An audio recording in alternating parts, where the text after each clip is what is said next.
Welcome to Chateau Tales. This time, H.P. Lovecraft, The Dunwich Horror. Quote by Charles Lamb, Witches and Other Night Fears. Quote, Gorgons and hydras and chimeras, dire stories of Seleno and the harpies, may reproduce themselves in the brain of superstition, but they were there before. They are transcripts, types. The archetypes are in us and eternal.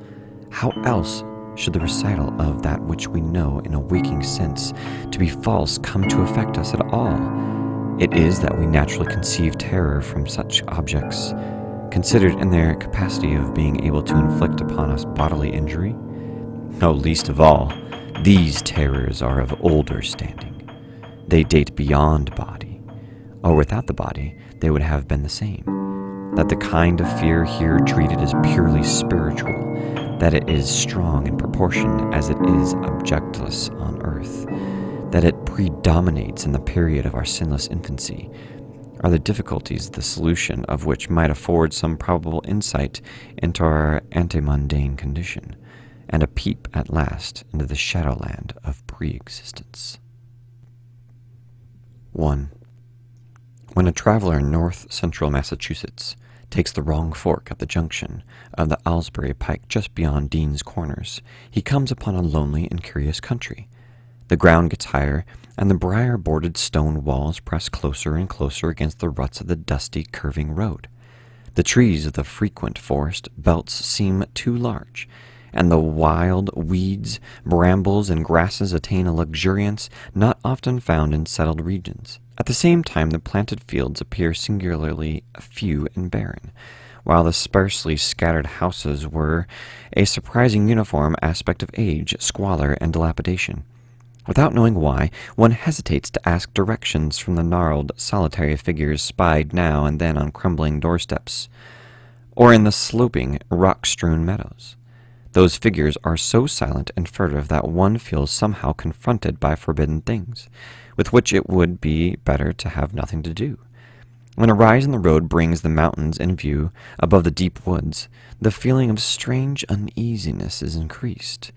The summits are too rounded and symmetrical to give a sense of comfort and naturalness, and sometimes the sky silhouettes with a special clearness the queer circles of tall stone pillars with which most of them are crowned.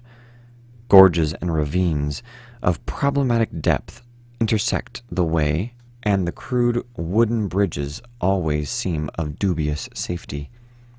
When the road dips again, there are stretches of marshland that one instinctively dislikes, and indeed almost fears at evening when unseen whippoorwills chatter, and the fireflies come out in abnormal profusion to dance to the raucous, creepily insistent rhythms of stridently piping bullfrogs. The thin, shining line of the Miskatonic's upper reaches has an oddly serpent-like suggestion as it winds close to the feet of the domed hills among which it rises. As the hills draw nearer, one heeds their wooded sides more than their stone-crowned tops. Those sides loom up so darkly and precipitously that one wishes they would keep their distance, but there is no road by which to escape them. Across a covered bridge, one sees a small village huddled between the stream and the vertical slope of Round Mountain, and wonders at the cluster of rotting gambrel roofs bespeaking an earlier architectural period than that of the neighboring region. It is not reassuring to see, on a closer glance, that most of the houses are deserted and falling to ruin, and that the broken steepled church now harbors the one slovenly mercantile establishment of the hamlet. One dreads to trust the tenebrous tunnel of the bridge, and yet there is no way to avoid it. Once across, it is hard to prevent the impression of a faint, malign odor about the village street, as of the massed mold and decay of centuries. It is always a relief to get clear of the place and to follow the narrow road around the base of the hills and across the level country beyond till it rejoins the Aylesbury Pike. Afterward, one sometimes learns that one has been through Dunwich. Outsiders visit Dunwich as seldom as possible, and since certain season of horror, all the signboards pointing toward it have been taken down. The scenery, judged by any ordinary aesthetic canon, is more than commonly beautiful, yet there is no influx of artists or summer tourists. 2 centuries ago, when talk of witch blood, Satan worship, and strange forest presences was not laughed at, it was the custom to give reasons for avoiding the locality. In our sensible age, since the Dunwich horror of 1928 was hushed up by those who had the town's and the world's welfare at heart, people shun it without knowing exactly why. Perhaps one reason, though it cannot apply to uninformed strangers, is that the natives are now repellently decadent, having gone far along the path of retrogression so common in many New England backwaters. They have come to form a race by themselves, with the well-defined mental and physical stigmata of degeneracy and inbreeding. The average of their intelligence is woefully low, whilst their annals reek of overt viciousness and of half-hidden murders, incests, and deeds of almost unnameable violence and perversity. The old gentry, representing the 2 or 3 armigerous families which came from Salem in 1692, have kept somewhat above the general level of decay, though many branches are sunk into the sordid populace so deeply that only their names remain as a key to the origin they disgrace. Some of the Whateleys and bishops still send their eldest sons to Harvard and Miskatonic, though those sons seldom return to the mouldering gambrel roofs under which they and their ancestors were born. No one, even those who have the facts concerning the recent horror, can say just what is the matter with Dunwich, though old legends speak of unhallowed rites and conclaves of Indians, amidst which they called forbidden shapes of shadow out of the great rounded hills, and made wild, orgastic prayers that were answered by loud cracking and rumbling from the ground below. In 1747, the Reverend Abijah Hoadley, newly come to the Congregational Church at Dunwich village, preached a memorable sermon on the close presence of Satan and his imps, in which he said, "It must be allowed that these blasphemies of an infernal train of demons are matters of too common knowledge to be denied. The cursed voices of Azrael and Buzrael, of Beelzebub and Del, being heard from underground by above a scorn of credible witnesses now living. I myself did not more than a fortnight ago catch a very plain discourse of evil powers in the hill beyond my house, wherein there were a rattling and rolling, groaning, screeching, and hissing, such as no things of this earth could raise up, and which must needs have come from those caves that only black magic can discover, and only the devil unlock." Mr. Hoadley disappeared soon after delivering this sermon, but the text, printed in Springfield, is still extant. Noises in the hills continued to be reported from year to year, and still form a puzzle to geologists and physiographers. Other traditions tell of foul odors near the hill-crowning circles of stone pillars, and of rushing airy presences to be heard faintly at certain hours from stated points at the bottom of the great ravines, while still others try to explain the devil's hop-yard, a bleak, blasted hillside where no tree, shrub, or grass blade will grow. Then, too, the natives are mortally afraid of the numerous whippoorwills which grow vocal on warm nights. It is vowed that the birds are psychopomps, lying in wait for the souls of the dying, and that they time their eerie cries in unison with the sufferer's struggling breath. If they can catch the fleeing soul when it leaves the body, they instantly flutter away, chittering in demonic laughter. But if they fail, they subside gradually into disappointed silence. These tales, of course, are obsolete and ridiculous, because they come down from very old times. Dunwich is indeed ridiculously old. Older by far than any of the communities within 30 miles of it. South of the village, one may still spy the cellar walls and chimney of the ancient bishop house, which was built before 1700, whilst the ruins of the mill at the falls, built in 1806, form the most modern piece of architecture to be seen. Industry did not flourish here, and the 19th century factory movement proved short-lived. Oldest of all are the great rings of rough-hewn stone columns on the hilltops, but these are more generally attributed to the Indians than to the settlers. Deposits of skulls and bones, found within these circles and around the sizable table-like rock of Sentinel Hill, sustain the popular belief that such spots were once the burial places of the Pocumtucks, even though many ethnologists, disregarding the absurd improbability of such a theory, persist in believing the remains Caucasian. 2. It was in the township of Dunwich, in a large and partly inhabited farmhouse set against a hillside 4 miles from the village and 1.5 miles from any other dwelling, that Wilbur Whately was born at 5 a.m. on Sunday, the 2nd February, 1913. This date was recalled because it was Candlemas, which people in Dunwich curiously observe under another name, and because the noises in the hills had sounded, and all the dogs of the countryside had barked persistently throughout the night before. Less worthy of notice was the fact that another mother was one of the decadent Whateleys, a somewhat deformed, unattractive albino woman of 35, living with an aged and half-insane father about whom the most frightful tales of wizardry had been whispered in his youth. Lavinia Whately had no known husband, but according to the custom of the region made no attempt to disavow the child, concerning the other side of whose ancestry the country folk might, and did, speculate as widely as they choose. On the contrary, she seemed strangely proud of the dark, goatish-looking infant who formed such a contrast to her own sickly and pink-eyed albinism, and was heard to mutter many curious prophecies about its unusual powers and tremendous future.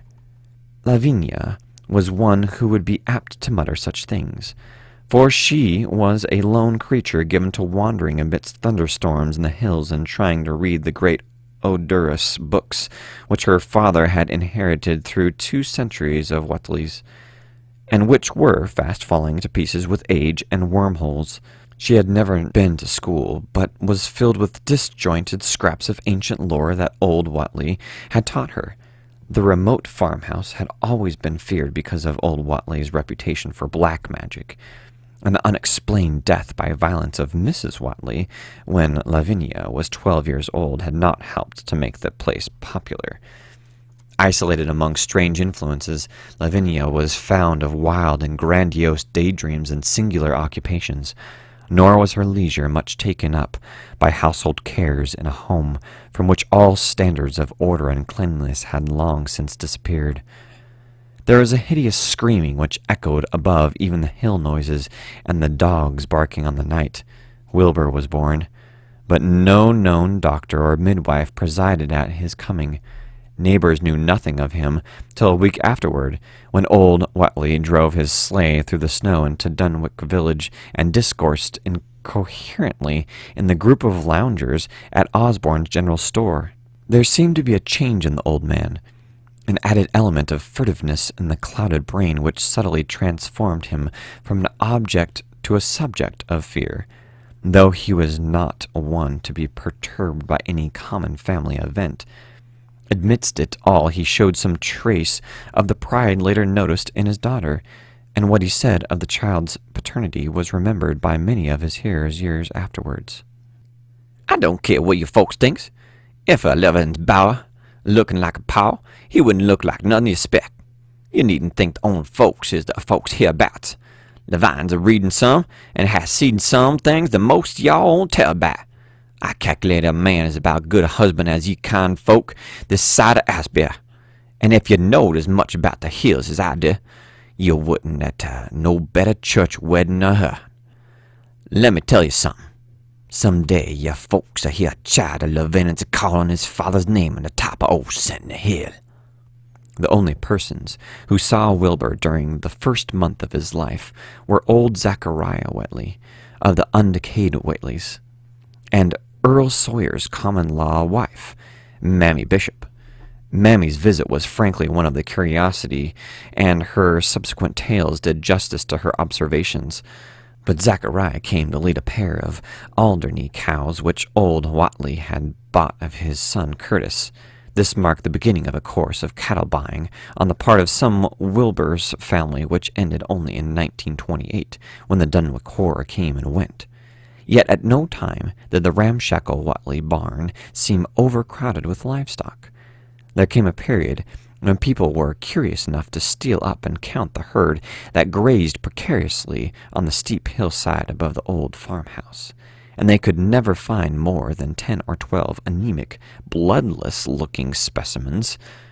Evidently some blight or distemper, perhaps sprung from the unwholesome pasturage or the diseased fungi and timbers of the filthy barn, caused a heavy mortality amongst the Whatley animals.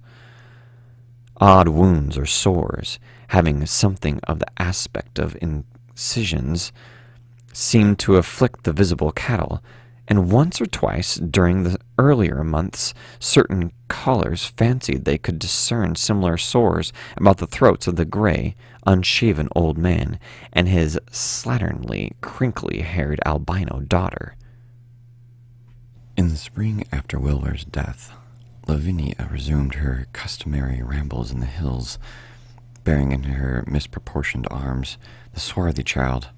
Public interest in the Whatleys subsided after most of the country folk had seen the baby, and no one bothered to comment on the swift development which that newcomer seemed every day to exhibit.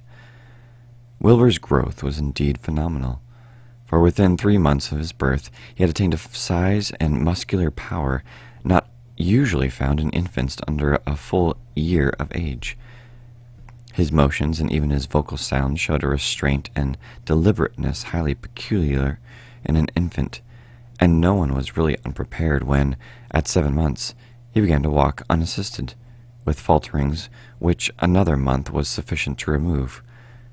It was somewhat after this time, on Halloween, that a great blaze was seen at midnight on top of Sentinel Hill, where the old table-like stone stands amidst its tumulus of ancient bones. Considerable talk was started when Silas Bishop, of the undecayed bishops, mentioned having seen the boy running sturdily up that hill ahead of his mother about an hour before the blaze was remarked. Silas was rounding up a stray heifer, but he nearly forgot his mission when he fleetingly spied the 2 figures in the dim light of his lantern. They darted almost noiselessly through the underbrush, and the astonished watcher seemed to think they were entirely unclothed. Afterward, he could not be sure about the boy, who may have had some kind of a fringed belt and a pair of dark blue trunks or trousers on. Wilbur was never subsequently seen alive and conscious without complete and tightly buttoned attire, the disarrangement, or threatened disarrangement, of which always seemed to fill him with anger and alarm. His contrast with his squalid mother and grandfather in this respect was thought very notable until the horror of 1928 suggested the most valid of reasons.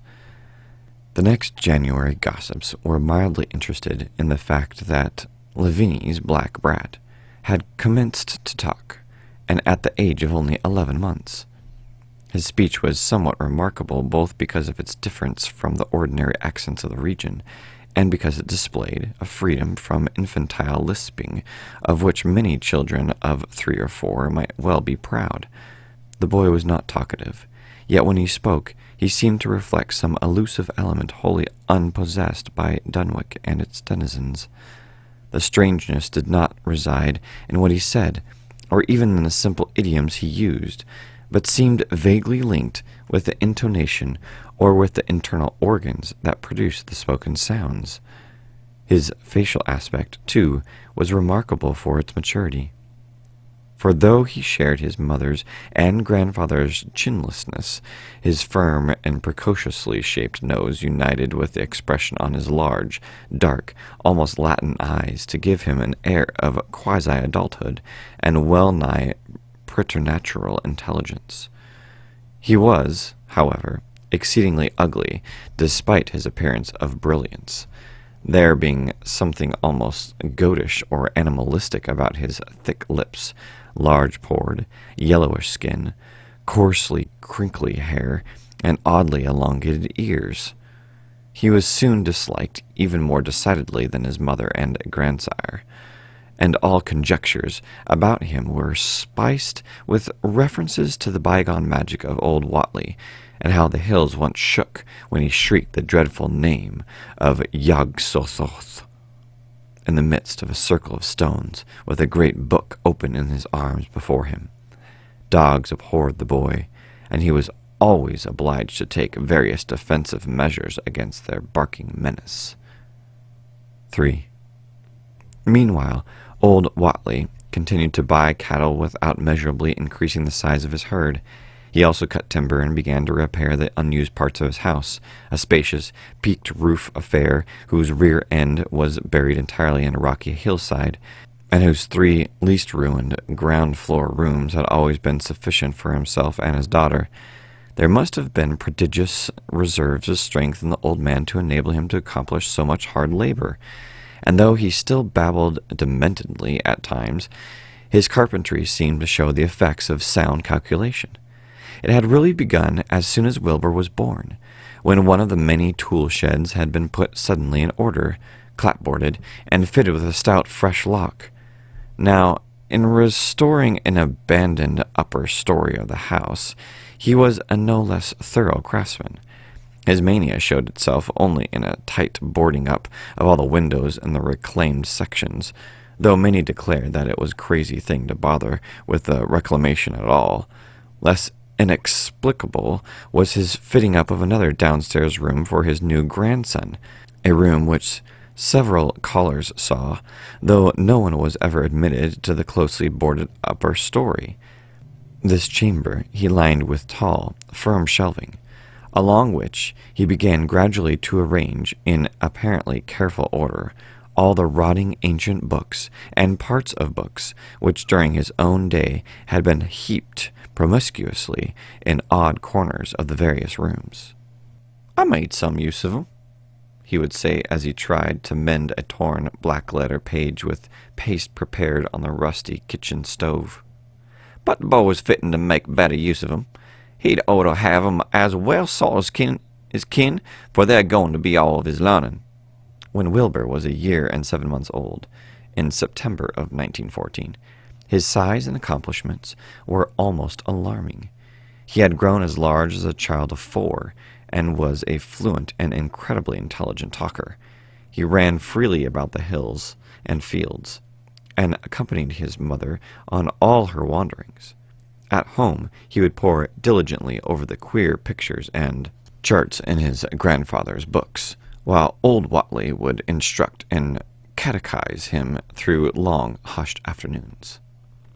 By this time, the restoration of the house was finished, and those who watched it wondered why one of the upper windows had been made into a solid plank door. It was a window in the rear of the east gable end, close against the hill, and no one could imagine why a cleated wooden runway was built up to it from the ground. About the period of his work's completion, people noticed that the old tool house, tightly locked and windowlessly clapboarded since Wilbur's birth, had been abandoned again. The door swung listlessly open, and when Earl Sawyer once stepped within after a cattle-selling call on old Whatley, he was quite discomposed by the singular odor he encountered.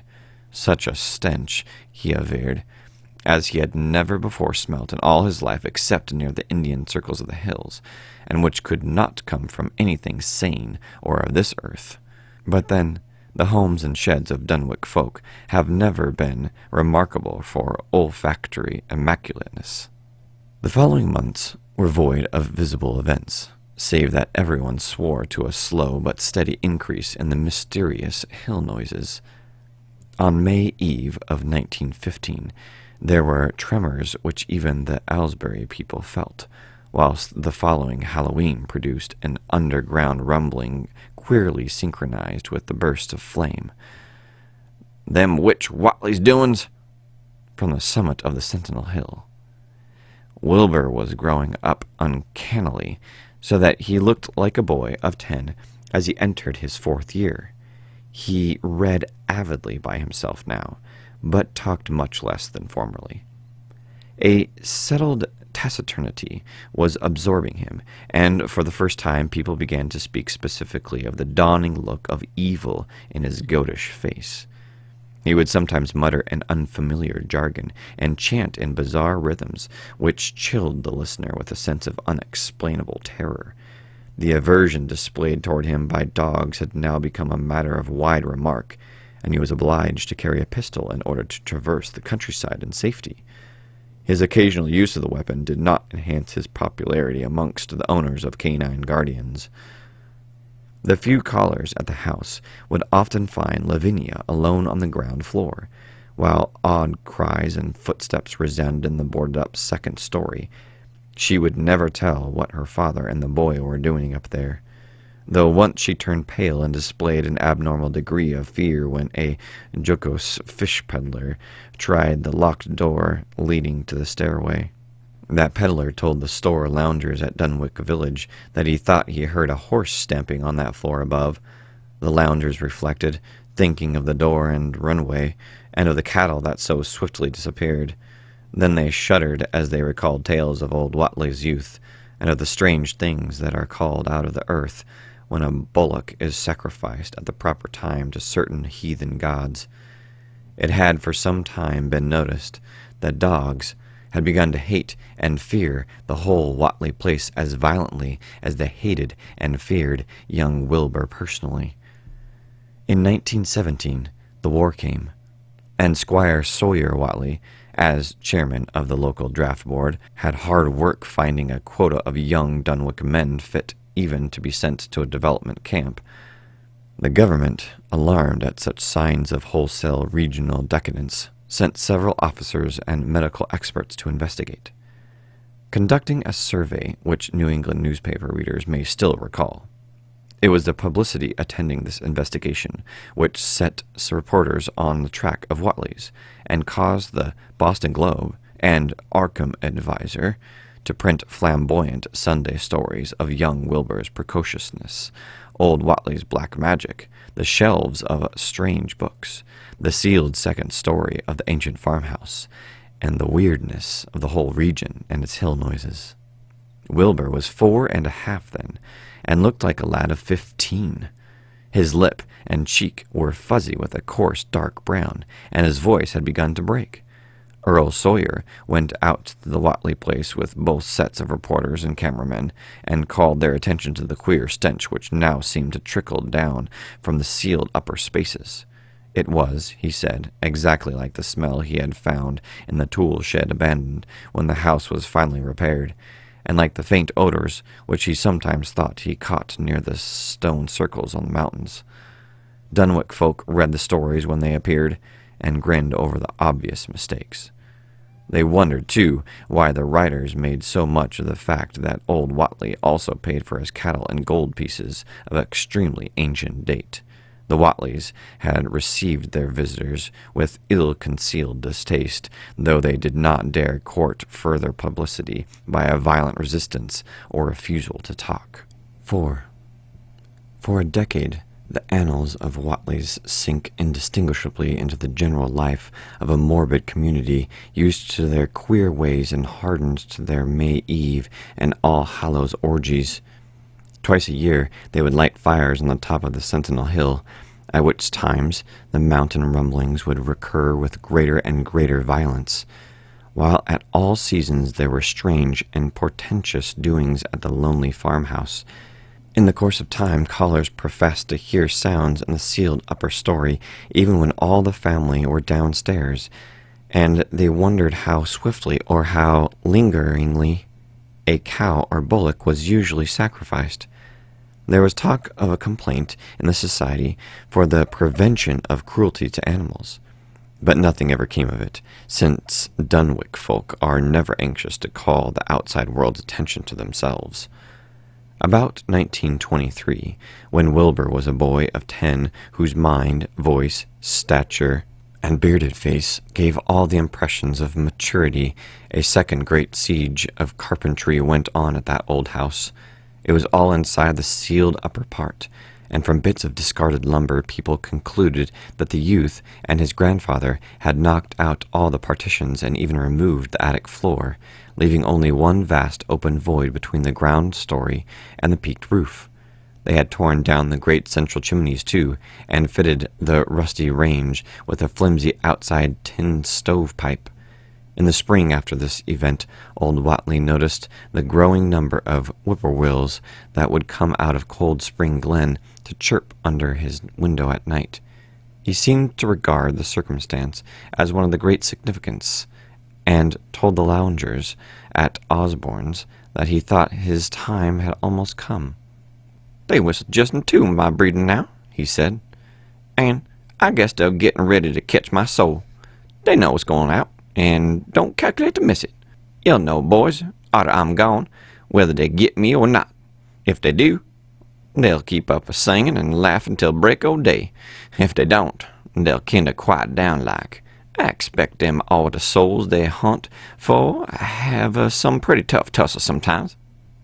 On Lammas night, 1924, Dr. Houghton of Aylesbury was hastily summoned by Wilbur Whatley, who had lashed his one remaining horse through the darkness and telephoned from Osborne's in the village. He found old Whatley in a very grave state, with a cardiac action and stertorous breathing that told of an end not far off.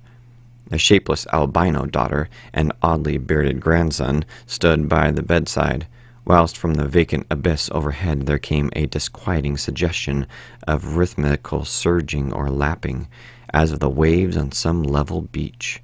The doctor, though, was chiefly disturbed by the chattering night birds outside, a seemingly limitless legion of whippoorwills that cried their endless message in repetitions timed diabolically to the wheezing gasps of the dying man.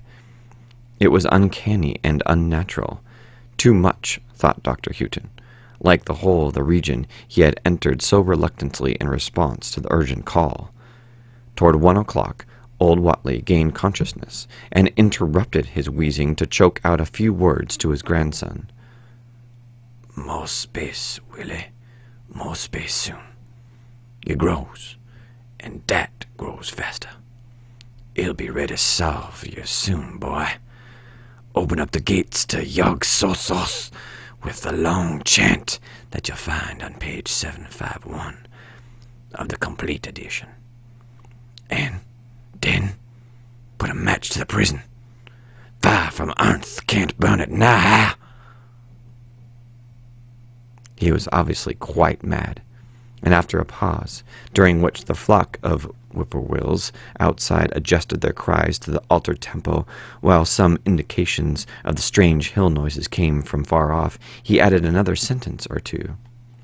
"Feed it regular, Willie, and mind the quantity. But don't let it grow too fast for the place, for if it bust quarters or gets after you opens the Yog-Sothoth, it's all over and no use. Only them from beyond can make it multiply and work. Only them, the old ones, as won't come back." But speech gave place to gasps again, and Lavinia screamed at the way the whippoorwills followed the change. It was the same for more than an hour. When the final throaty rattle came, Dr. Houghton drew shrunken lids over the glazing gray eyes as the tumult of birds faded imperceptibly to silence. Lavinia sobbed, but Wilbur only chuckled whilst the hill noises rumbled faintly. "They didn't get 'em," he muttered in his heavy bass voice.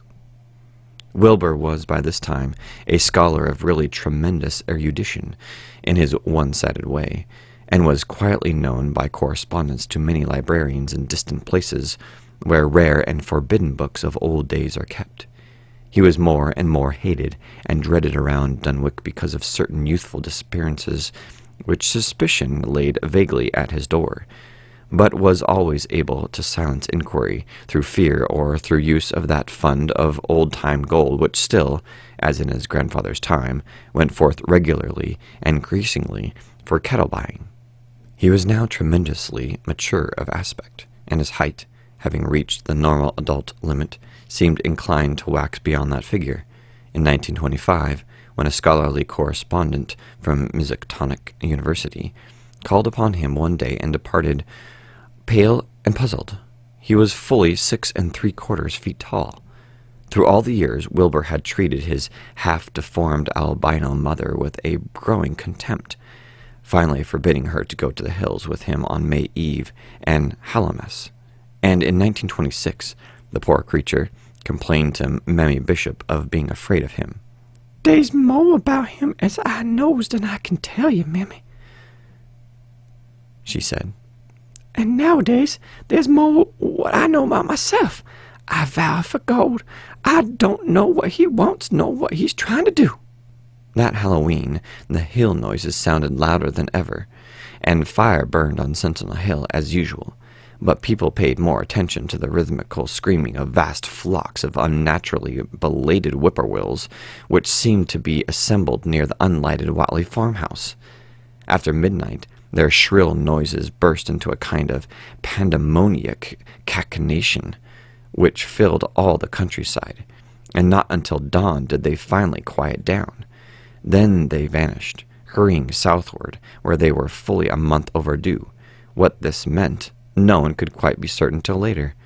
None of the country folks seemed to have died, but poor Lavinia Whatley, the twisted albino, was never seen again.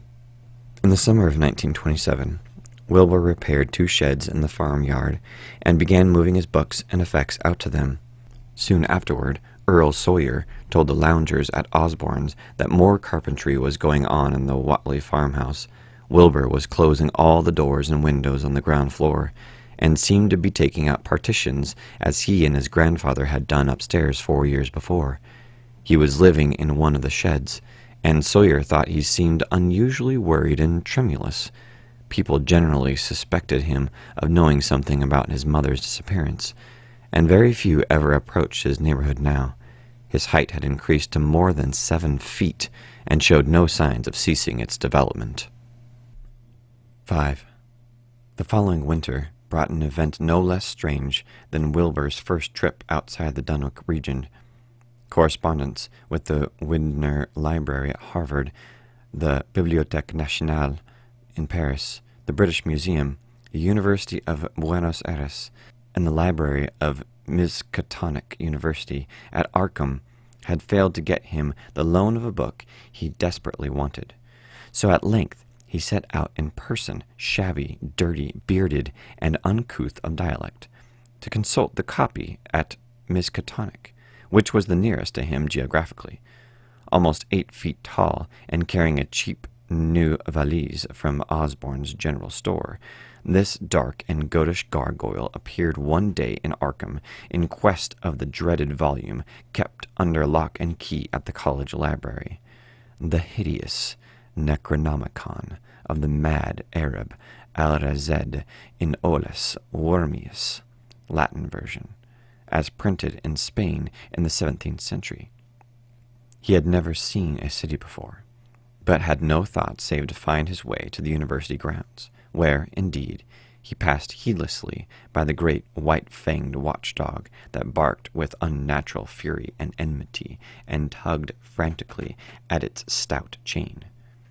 Wilbur had with him the priceless but imperfect copy of Dr. Dee's English version, which his grandfather had bequeathed him, and upon receiving access to the Latin copy, he at once began to collate the 2 texts with the aim of discovering a certain passage which would have come on the 751st page of his own defective volume.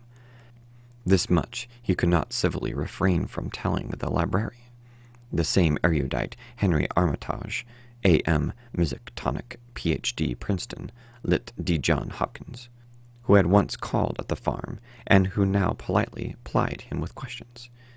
He was looking, he had to admit, for a kind of formula or incantation containing the frightful name Yog-Sothoth, and it puzzled him to find discrepancies, duplications, and ambiguities, which made the matter of determination far from ease. As he copied the formula he finally chose, Dr. Armitage looked involuntarily over his shoulder at the open pages, the left-hand one of which, in the Latin version, contained such monstrous threats to the peace and sanity of the world. Nor is it to be thought, ran the text as Armitage mentally translated it, that man is either the oldest or the last of earth's masters, or that the common bulk of life and substance walks alone. The old ones were, the old ones are, and the old ones shall be. Not in the space we know, but between them. They walk serene in a primal, undimensioned, and to us unseen. Yog-Sothoth knows the gate. Yog-Sothoth is the gate. Yog-Sothoth is the key and guardian of the gate. Past, present, future are all one in Yog-Sothoth. He knows where the old ones broke through the old, and where they shall break through again.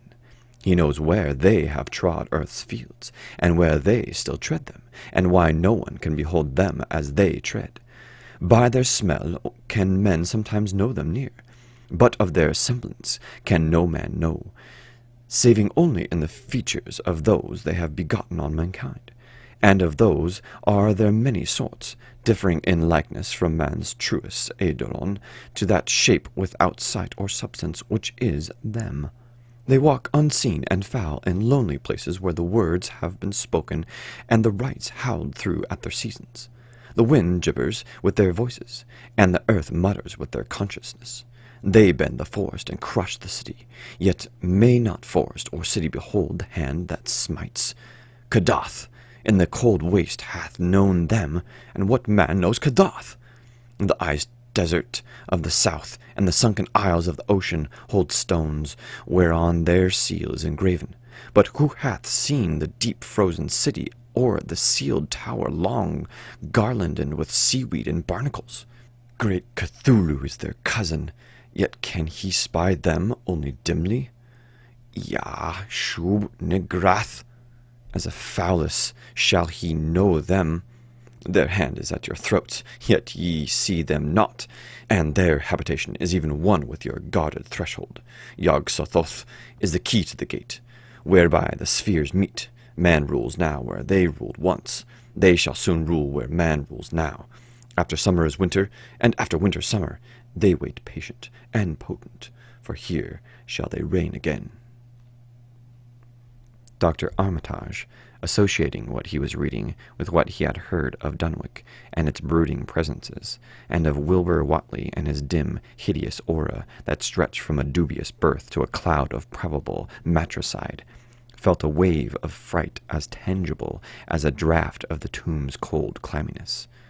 The bent, goatish giant before him seemed like the spawn of another planet or dimension, like something only partly of mankind, and linked to black gulfs of essence and entity that stretch like titan phantasms beyond all spheres of force and matter, space and time. Presently Wilbur raised his head and began speaking in that strange, resonant fashion which hinted at sound-producing organs unlike the run of mankind's. "Mr. Armitage," he said, "I've calculated, and I've got to take that book home. There's things in it I've got to try under certain conditions that I can't get here, and it 'ud be a mortal sin to let a red tape rule hold me up. Let me take it along, sir, and I'll swear there won't nobody know the difference. I don't need to tell you I'll take good care of it. It wa'n't me that put this dear copy in the shape it is." He stopped as he saw firm denial on the librarian's face, and his own goatish features grew crafty. Armitage, half ready to tell him he might make a copy of what parts he needed, thought suddenly of the possible consequences and checked himself. There was too much responsibility in giving such a being the key to such blasphemous outer spheres. Whately saw how things stood, and tried to answer lightly. "Well, all right, if you feel that way about it. Maybe Harvard won't be so fussy as you be." And without saying more, he rose and strode out of the building, stooping at each doorway. Armitage heard the savage yelping of the great watchdog, and studied Whately's gorilla-like lope as he crossed the bit of campus visible from the window. He thought of the wild tales he had heard, and recalled the old Sunday stories in the Advertiser. These things, and the lore he had picked up from Dunwich rustics and villagers during his one visit there, unseen things not of Earth, or at least not of tri-dimensional Earth, rushed fetid and horrible through England's glens, and brooded obscenely on the mountain-tops. Of this he had long felt certain. Now he seemed to sense the close presence of some terrible part of the intruding horror, and to glimpse a hellish advance in the black dominion of the ancient and once passive nightmare. He locked away the Necronomicon with a shudder of disgust, but the room still reeked with an unholy and unidentifiable stench. "As foulness shall ye know them," he quoted. Yes, the odor was the same as that which had sickened him at the Whatley farmhouse less than 3 years before. He thought of Wilbur, goatish and ominous, once again, and laughed mockingly at the village rumors of his parentage. "Inbreeding," Armitage muttered, half aloud to himself. "Great God, what simpletons! Show them Arthur Machen's great god-pan, and they'll think it's a common Dunwich scandal. But what thing, what cursed shapeless influence on or off this three-dimensional earth, was Wilbur Whatley's father? Born of Candlemas, 9 months after May Eve of 1912, when the talk about the queer earth noises reached clear to Arkham. What walked on mountain-tops that May night? What rudeness, horror fastened itself on the world in half-human flesh and blood?" During the ensuing weeks, Dr. Armitage set about to collect all possible data on Wilbur Whatley and the formless presences around Dunwich. He got in communication with Dr. Houghton of Aylesbury, who had attended old Whatley in his last illness, and found much to ponder over in the grandfather's last words as quoted by the physician. A visit to Dunwich village failed to bring out much that was new, but a close survey of the Necronomicon, in those parts which Wilbur had sought so avidly, seemed to supply new and terrible clues to the nature, methods, and desires of the strange evil so vaguely threatening this planet. Talks with several students of archaic lore in Boston, and letters to many others elsewhere, gave him a growing amazement which passed slowly through varied degrees of alarm to a state of really acute spiritual fear. As the summer drew on, he felt dimly that something ought to be done about the lurking terrors of the upper Miskatonic Valley, and about the monstrous being known to the human world as Wilbur Whatley. 6.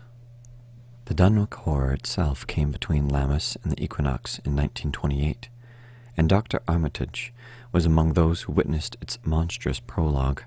He had heard, meanwhile, of Whatley's grotesque trip to Cambridge, and of the frantic efforts to borrow or copy from the Necronomicon at the Widener Library.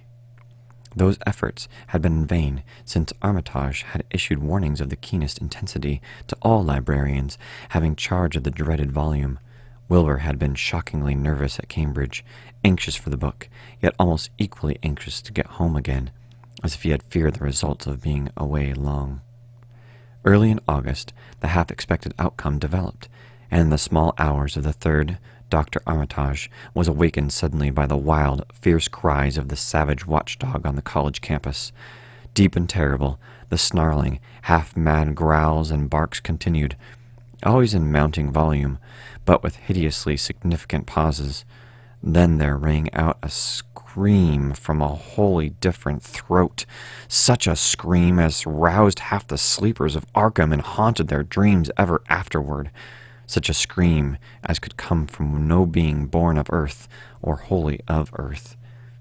Armitage hastened into some clothing and rushed across the street and lawn to the college buildings, saw that others were ahead of him, and heard the echoes of a burglar alarm still shrilling from the library. An open window showed black and gaping in the moonlight.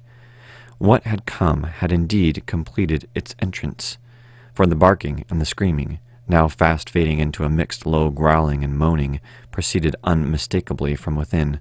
Some instinct warned Armitage that what was taking place was not a thing for unfortified eyes to see, so he brushed back the crowd with authority as he unlocked the vestibule door.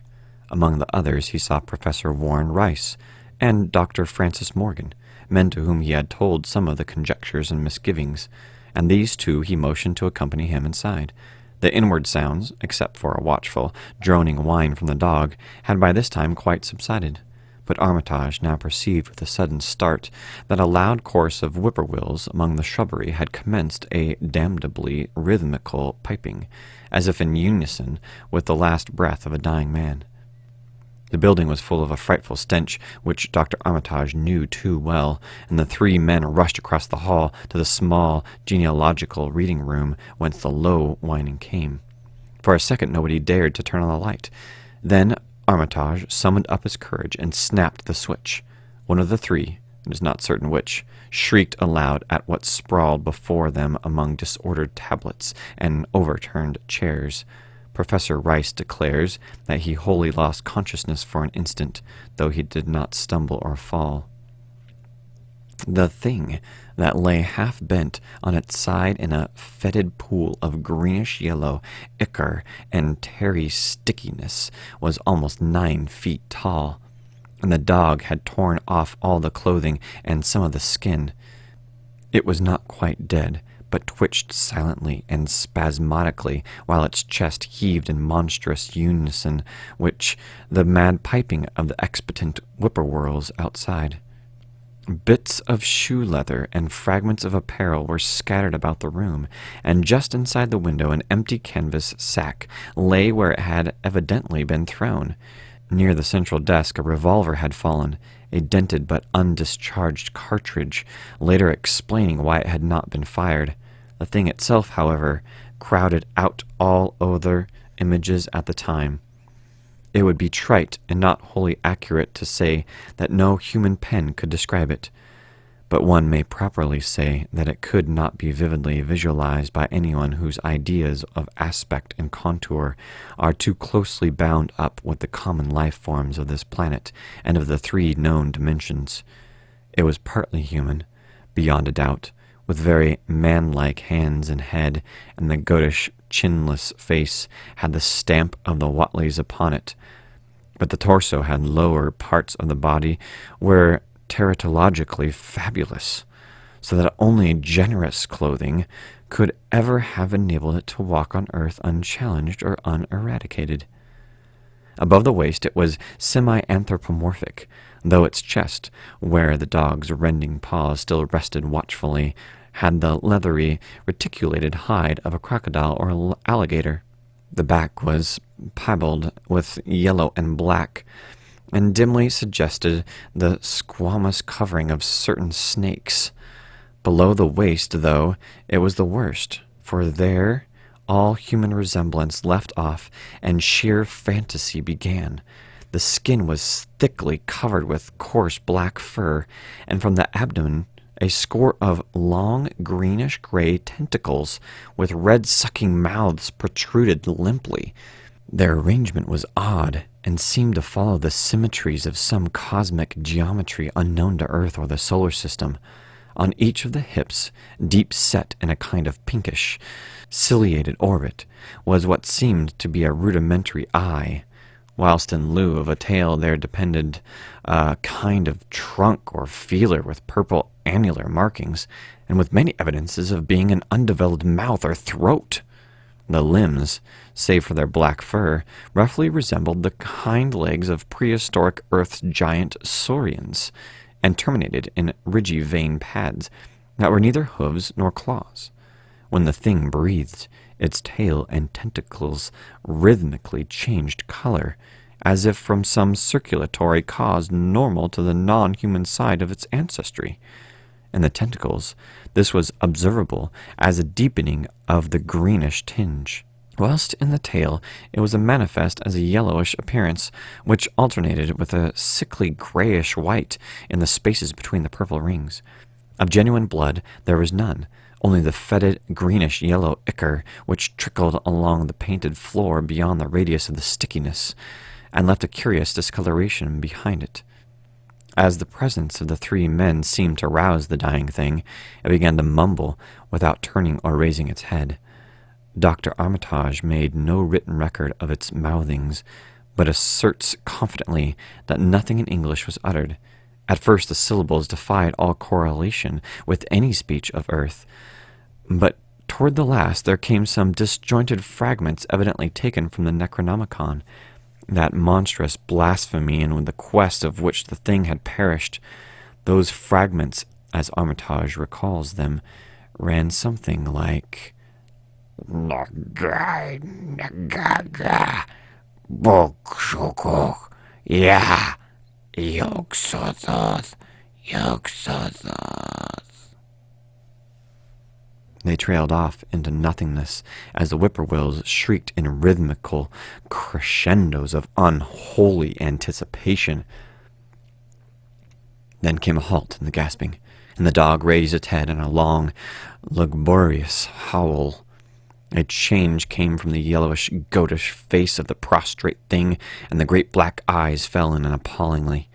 Outside the windows, the shrilling of the whippoorwills had suddenly ceased, and above the murmurs of the gathering crowd there came the sound of a panic-struck whirring and fluttering.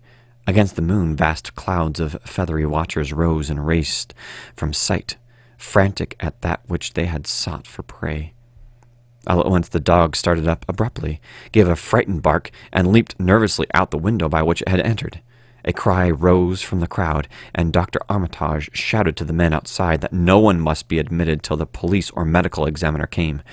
He was thankful that the windows were just too high to permit of peering in, and drew the dark curtains carefully down over each one.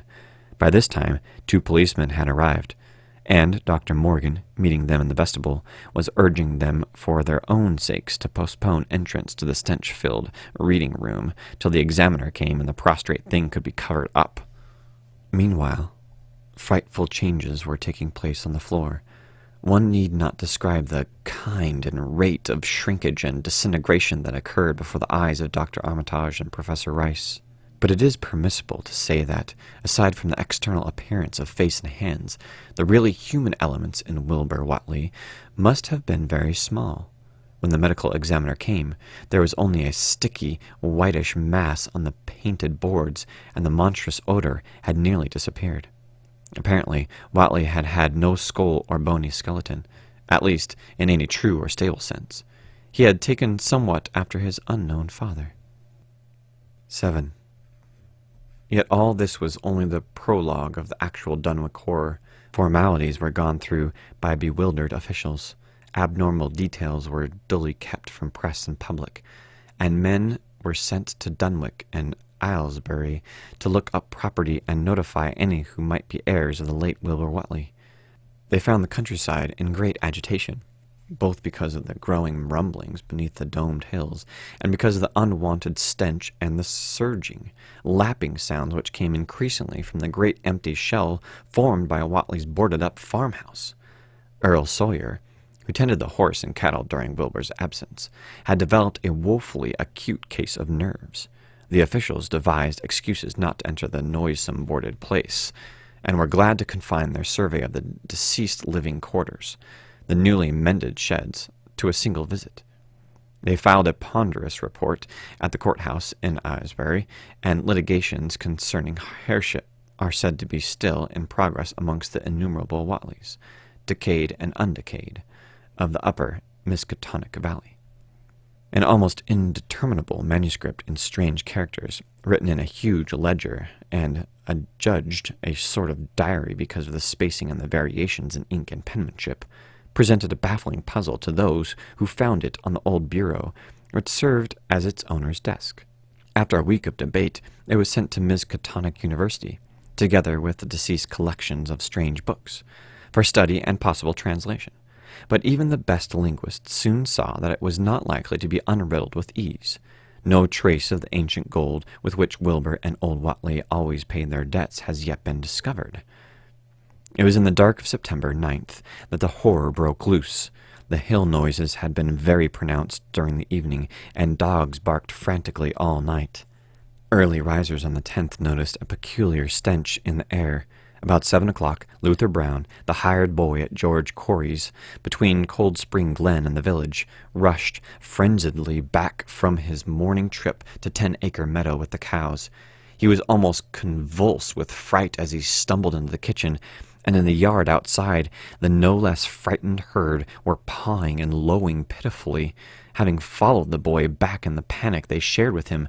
Between gasps, Luther tried to stammer out his tale to Mrs. Corey. "Up there, the road beyond the glen, Miss Corey. There's something been there. It smells like thunder, and all the bushes and the little trees and pushed back from the road, like they've been handsome, been moved along it. And that ain't the worst, another. There's prints in the road, Miss Corey. Great rounded prints, as big as barrelheads, all sunk down deep like elephant had been along. Oh, there's been a sight more nor 4 feet could make. I looked at 1 or 2 before I run, and I see every one was covered with lines spreading out from one place, like as if big palm leaf lands. Twict or 3 times as big as any of this is. He'd have been pounded down in the road, and the smell was awful, like what it is around Wizard Watley's old house." Here he faltered, and seemed to shiver afresh with the fright that had sent him flying home. Mrs. Corey, unable to extract more information, began telephoning the neighbors, thus starting on its rounds the overture of panic that heralded the major terrors. When she got Sally Sawyer, housekeeper at Seth Bishop's, the nearest place to Watley's, it became her turn to listen instead of transmit, for Sally's boy, Chauncey, who slept poorly, had been up on the hill toward Watley's, and had dashed back in terror after one look at the place, and at the pasturage where Mr. Bishop's cows had been left out all night. "Yes, Miss Corey," came Sally's tremulous voice over the party wire. "Chauncey's he's just come back a posting in, and couldn't have talked for a better skirt. He say old Watley's house is all blowed up, with the timber scattered round like they've been dynamite inside. Only the bottom floor ain't through, but it all covered with a kind of tar-like stuff that smells awful and drips down off on the edges onto the ground where the side timbers is blowed away. And there's awful kind of marks in the yard, ground round marks bigger round than hogshead, and all sticky with stuff like it is blowed up to house. Chances, he says they leads off in the meadows, while a great swath wide a barn is matted down, and all the stone walls that tumble every which way wherever it goes. And he says Miss Corey's how's he sought to look for Seth's calves, frightened as he was, and found 'em up in pasture nigh Devil's Hop Yard in awful shape. Half on 'em's clean gone, and nigh half of 'em that's heft is sucked most dry blood, with sores on 'em like they've been on Watley's cattle ever since Lavini's black brat was born. Seth he's gone 'bout now to look at 'em, though I vow he won't care to get very nigh Wizard Watley's. Chauncey didn't look careful to see what the big matted down swath led out of left the pasturage, but he says he thinks it pitting toward the Glen Road to the village. I tell you, Miss Corey, there's something abroad as hadn't ought to be abroad, and I, for one, that black Wilbur Watley has come to bad end he dissolved. He's at the bottom of the breeding of it. He wasn't all human himself, lasses thus to everybody, and I think he's a old Watley must have raised something in that there nailed-up house as ain't even so human as he was. That's also been unseen things around Dunwich, living things, as ain't human, as ain't good for human folks. The groaning was a talking last night, and towards morning, Chancey he heard the whippoorwills so loud in Cold Spring Glen he couldn't sleep none. Then he thought he heard another faint-like sound over toward the Wizard Watley's, a kind of ripping in a tan of wood, like some big box or crate was being opened afar off. What with this and that, he didn't get to sleep at all till sunup, and no sooner was he up this morning, but he got to go over there to Watley's and see what's the matter. He seen nothing. I tell you, Miss Corey, this don't mean no good, and I think as older men folk ought to get up a party and do something. I know something awful bad, and I feel my time's nigh. The only God knows just what it is. Did yo' Luther take account of where them big tracks led to? No?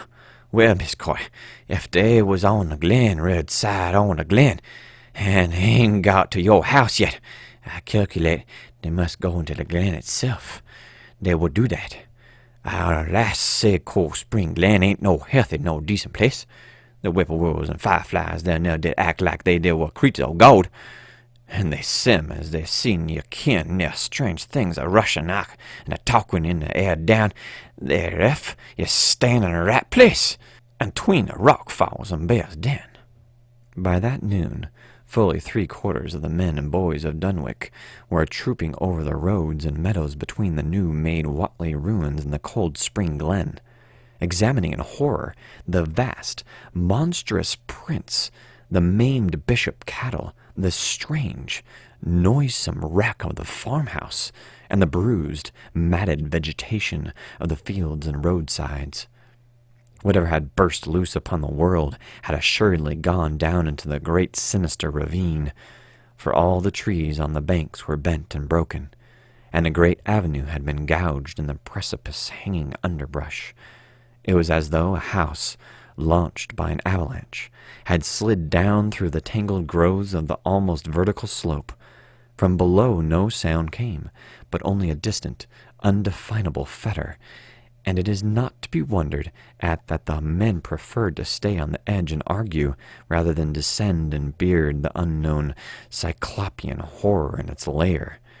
3 dogs that were with the party had barked furiously at first, but seemed cowed and reluctant when near the glen. Someone telephoned the news in the Aylesbury transcript, but the editor, accustomed to wild tales from Dunwich, did more than concoct a humorous paragraph about it, an item soon afterward reproduced by the Associated Press. That night, everyone went home, and every house and barn was barricaded as stoutly as possible. Needless to say, no cattle were allowed to remain in open pasturage. About 2 in the morning, a frightful stench and the savage barking of the dogs awakened the household at Elmer Fry's, on the eastern edge of the Cold Spring Glen, and all agreed that they could hear a sort of muffled swishing or lapping sound from somewhere outside. Mrs. Fry proposed telephoning the neighbors, and Elmer was about to agree when the noise of splintering wood burst in upon their deliberations. It came, apparently, from the barn, and was quickly followed by a hideous screaming and stamping amongst the cattle. The dogs slavered and crouched close to the feet of the fear-numbed family. Friar lit a lantern, through force of habit, but knew it would be death to go out into that black farmyard. The children, the womenfolk whimpered, kept from screaming by some obscure, vestigial instinct of defense, which told them their lives depended on silence. At last the noise of the cattle subsided to a pitiful moaning, and a great snapping, crashing, and crackling ensued. The Frys, huddled together in the sitting-room, did not dare to move until the last echoes died away far down in Cold Spring Glen. Then, amidst the dismal moans from the stable and the demonic piping of the late whippoorwills in the glen, Selina Fry tottered to the telephone and spread what news she could of the second phase of the horror. The next day, all the countryside was in panic, and cowed, uncommunicative groups came and went where the fiendish thing had occurred. 2 titan swaths of destruction stretched from the glen to the Friar farmyard. Monstrous prints covered the bare patches of ground, and one side of the old red barn had completely caved in. Of the cattle, only about a quarter could be found and identified. Some of these were in curious fragments, and all that survived had to be shot. Earl Sawyer suggested that help be asked from Aylesbury or Arkham, but others maintain it would be of no use. Old Zebulon Watley, of a branch that hovered about halfway between soundness and decadence, made darkly wild suggestions about rites that ought to be practiced on the hilltops. He came of a line where tradition ran strong, and his memories of chantings in the great stone circles were not altogether connected with Wilbur and his grandfather. Darkness fell upon a stricken countryside too passive to organize for real defense. In a few cases, closely related families would band together and watch in the gloom under one roof.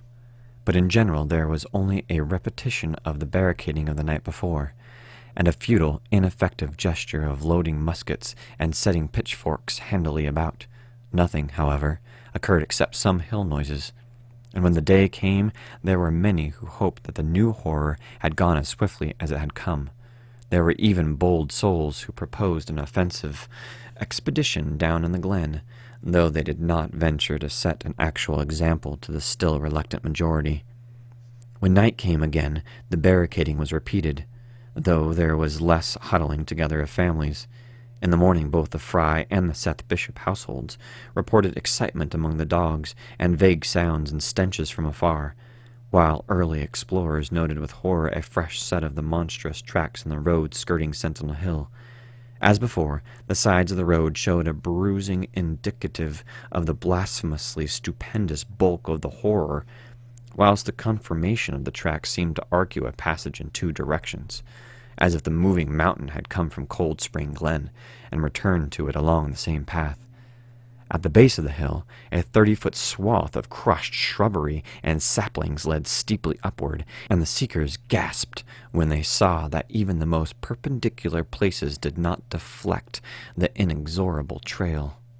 Whatever the horror was, it could scale a sheer stony cliff of almost complete verticality, and as the investigators climbed around to the hill's summit by safer routes, they saw that the trail ended, or rather reversed, there. It was here that the Whateleys used to build their hellish fires and chant their hellish rituals by the table-like stone on May Eve and Hallowmas. Now that very stone formed the center of a vast space thrashed around by the mountainous horror, whilst upon its slightly concave surface was a thick, fetid deposit of the same tarry stickiness observed on the floor of the ruined Whateley farmhouse when the horror escaped. Men looked at one another and muttered. Then they looked down the hill. Apparently the horror had descended by a route much the same as that of its descent. To speculate was futile. Reason, logic, and normal ideas of motivation stood confounded. Only old Zebulon, who was not with the group, could have done justice to the situation or suggested a plausible explanation. Thursday night began much like the others, but it ended less happily. The whippoorwills in the glen had screamed with such unusual persistence that many could not sleep, and about 3 a.m. all the party telephones rang tremulously. Those who took down their receivers heard a fright-mad voice shriek out, "Help! Oh my God!" And some thought a crashing sound followed the breaking off of the exclamation. There was nothing more. No one dared to do anything, and no one knew till morning whence the call came.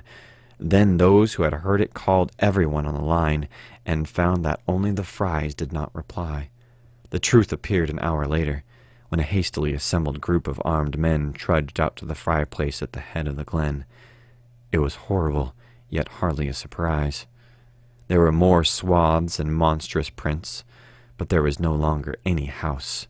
It had caved in like an eggshell, and amongst the ruins nothing living or dead could be discovered. Only a stench and a tarry stickiness. The Elmer Frys had been erased from Dunwich. 8. In the meantime, a quieter, yet even more spiritually poignant phase of the horror had been blackly unwinding itself behind the closed door of a shelf-lined room in Arkham. The curious manuscript, record, or diary of Wilbur Whateley, delivered to Miskatonic University for translation, had caused much worry and bafflement among experts in languages both ancient and modern. Its very alphabet, notwithstanding a general resemblance to the heavily shaded Arabic used in Mesopotamia, being absolutely unknown to any available authority. The final conclusion of the linguists was that the text represented an artificial alphabet, giving the effect of a cipher, though none of the usual methods of cryptographic solution seemed to furnish any clue, even when applied on the basis of every tongue the writer might conceivably have used. The ancient books, taken from Whateley's quarters, while absorbingly interesting and in several cases promising to open up new and terrible lines of research among philosophers and men of science, were of no assistance whatsoever in the matter. One of them, a heavy tome with an iron clasp, was another unknown alphabet, this one of a very different cast, and resembling Sanskrit more than anything else. The old ledger was at length given wholly into the charge of Dr. Armitage, both because of its peculiar interest in the Whatley matter, and because of his wide linguistic learning and skill in the mystical formulae of antiquity and the Middle Ages. Armitage had an idea that the alphabet might be something esoterically used by certain forbidden cults which have come down from old times, and which have inherited many forms and traditions from the wizards of the Sarkatenic world. That question, however, he did not deem vital, since it would be unnecessary to know the origin of the symbols if, as he suspected, they were used as a cipher in a modern language. It was his belief that, considering the great amount of text involved, the writer would scarcely have wished the trouble of using another speech than his own, save perhaps in certain special formulae and incantations. Accordingly, he attacked the manuscript with preliminary assumptions that the bulk of it was in English.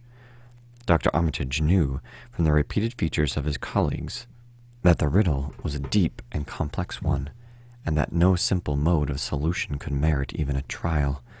All through late August he fortified himself with the massed lore of cryptography, drawing upon the fullest resources of his own library, and waiting night after night amidst the arcana of Trithemius, Polygraphia, Gymbastius, Portus, de furtivis litterium notis, de Wegener's Traité de Chiffres, Falconer's Cryptominis Petrafacta, Davies and Thickness's 18th century treatise, and such fairly modern authorities as Blair, von Martin, and Kluber's Cryptographic. He interspersed his study of the books with attacks on the manuscript itself, and in time became convinced that he had to deal with one of those subtlest and most ingenious of cryptograms, in which many separate lists of corresponding letters are arranged like the multiplication table, and the message built up with arbitrary keywords known only to the initiated. The older authorities seemed rather more helpful than the newer ones, and Armitage concluded that the code of the manuscript was one of great antiquity, no doubt handed down through a long line of mystical experimenters. Several times he seemed near daylight, only to be set back by some unforeseen obstacle. Then, as September approached, the clouds began to clear. Certain letters, as used in certain parts of the manuscript, emerged definitely and unmistakably, and it became obvious that the text was indeed in English. On the evening of September 2nd, the last major barrier gave way, and Dr. Armitage read for the first time a continuous passage of Wilbur Whatley's annals.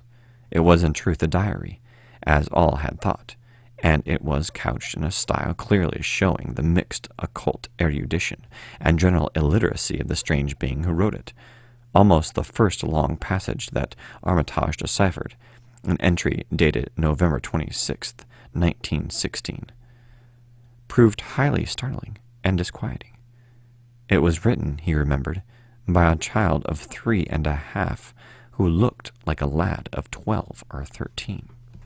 Today learned I'll go for the Sabbath, it read, which did not like, it being unanswerable from the hill and not from the air, that upstairs were more ahead of me than I had thought it would be, and it not like to have much earth brain. Shot Ellum Hutchinson's collie Jack when he went to bite me, and Ellum says he would kill me if he dashed. I guess he won't. Grandfather kept me saying the Doe formula last night, and I think I saw the inner city and the 2 magnetic poles. I shall go to these poles when the earth is cleared off, if I can't break through with the Dohon formula when I commit it. They from the air told me at Sabbath that it will be years before I can clear off the earth, and I guess grandfather will be dead then, and I shall have to learn all the angles of the planes and all the formulas between the wire and the negahar. They from outside will help, but they cannot take body without human blood. That upstairs looks it will have the right cast. I can see it a little when I make the Yorish sign or blow the power of Iptgazi at it, and it is near like them at May Eve on the hill. The other face was wear off some. I wonder how I shall look when the earth is cleared and there are no earth beings on it. He that came with the Yog-Sothoth said I may be transfigured, there being much of outside work to work on.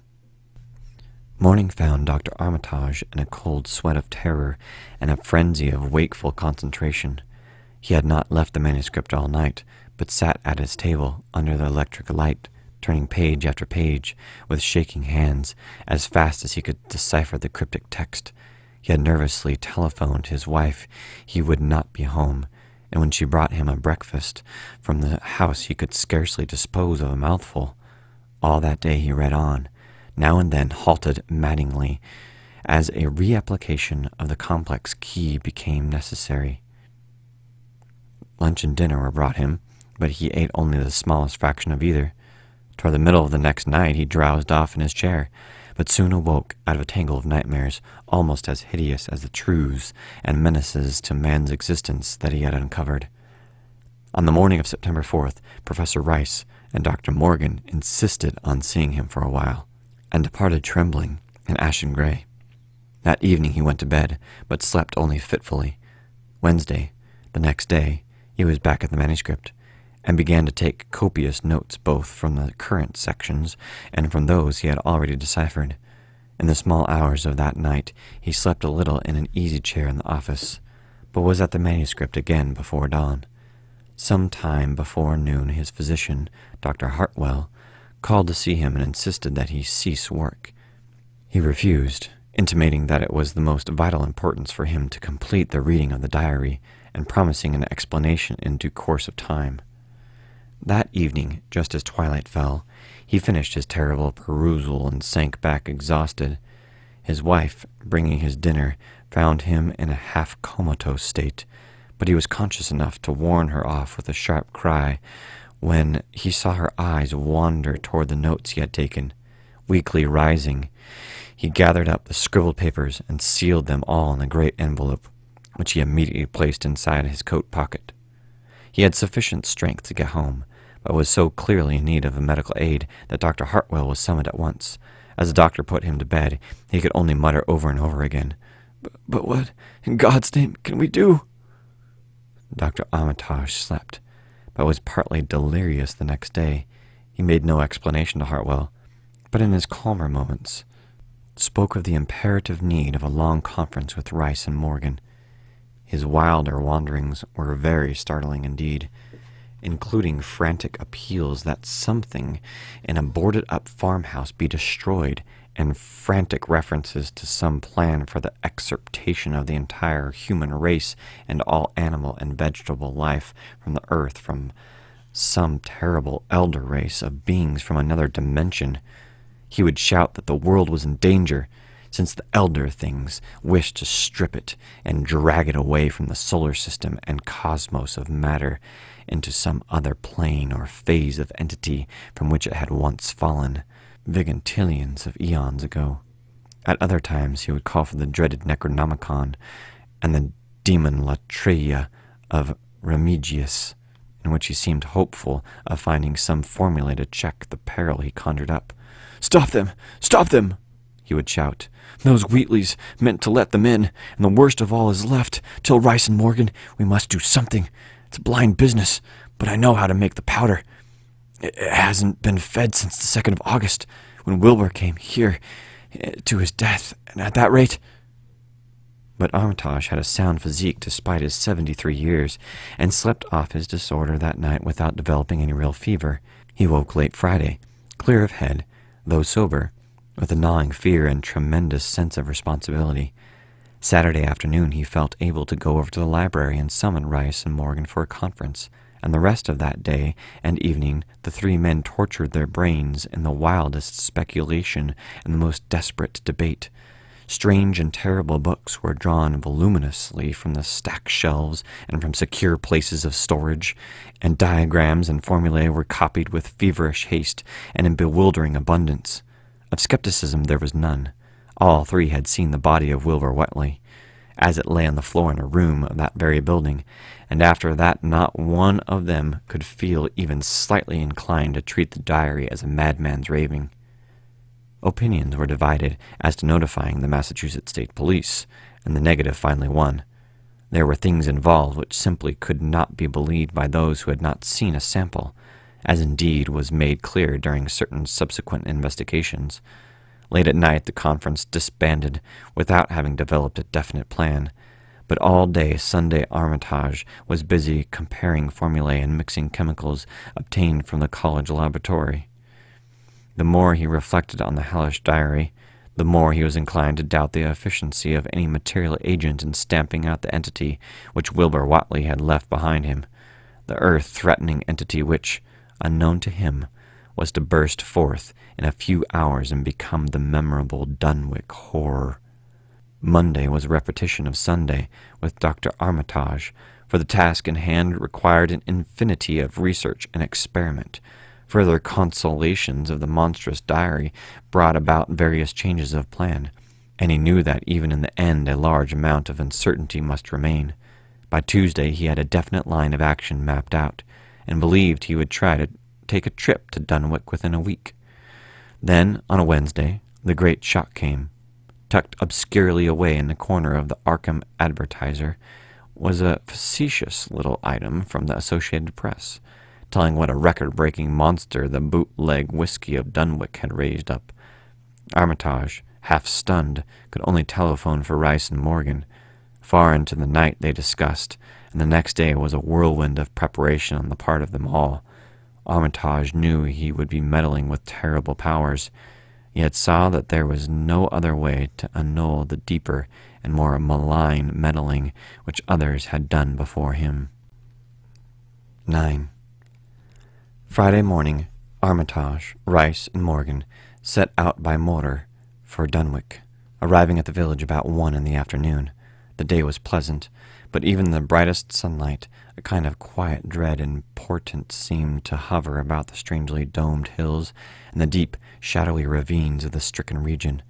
Now and then on some mountain-top a gaunt circle of stones could be glimpsed about the sky. From the air of hushed fright at Osborne's store, they knew something hideous had happened, and soon learned of the annihilation of the Elmer Fry house and family. Throughout that afternoon they rode around Dunwich, questioning the natives concerning all that had occurred, and seeing for themselves with rising pangs of horror the drear Fry ruins with their lingering traces of the tarry stickiness, the blasphemous tracks in the Fry yard, the wounded Seth Bishop cattle, and the enormous swaths of disturbed vegetation in various places. The trail up and down Sentinel Hill seemed to Armitage of almost cataclysmic significance, and he looked long at the sinister altar-like stone on the summit. At length the visitors, apprised of a party of state police which had come from Aylesbury that morning in response to the first telephone reports of the Fry tragedy, decided to seek out the officers and compare notes as far as practicable.